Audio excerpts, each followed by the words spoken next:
Ki te rohe o Waikato i aia nei, hei tā te rōpū e kia nei ko Ngāti Wairere rangatahi o Kirikiri roa, kāre rātou i te whakaai ki te hiahia, kia whakatūria he whare tapere hall mo te rohe o Waikato ki te urupā o te hua o te atua.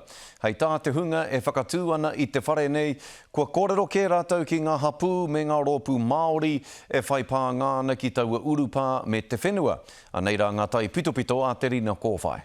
Kua taunga uri whakaheke nei ki te wāhi tapu o rātou tūpuna. You know, for us, this is one of the last urupas that we have left intact. Ko te hapu o Ngāti Wairere te mana whenua o Kirikiri roa, koni atu te rima te kaupai heneti o te hapu he rangatahi. Hei tā te hunga nei, kaore anō rātou, kia kōrerorero. He tūkino i te mana, i te wairo i te tapu o tō tātou nei hapu, o tātou nei tūpuna. To see what's going on here is just a complete disregard of our rights as tangata whenua and as rangatahi and the future voices of our whānau. It's up to us to be kaitiaki over this whenua. Kei muri ia hau ko te urupā te hua o te atua, koinei hoki te wāhi e whakapaiti ana ki te hanga he whare tapere, ai ki ngā mana whenua, he wāhi tapu katoa tēnei whenua. I mean, it makes a mockery of our judicial system, our legal system, our tikanga rights, our rights under the treaty.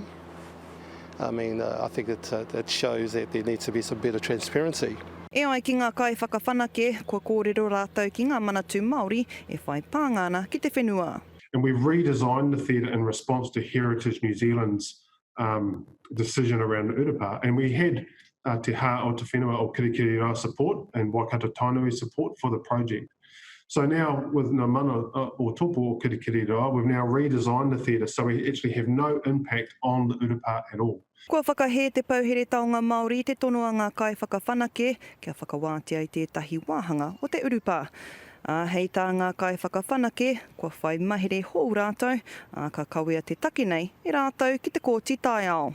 We've had a tapu lifting ceremony and we've been engaging around cultural design and integration on the project since November of 2018. So in terms of the mandated groups that we are required and responsible to work with, we are working with those organisations. I think the accountability needs to be placed back firmly on the shoulders of the CEO of the Hamilton City Council and his deputies.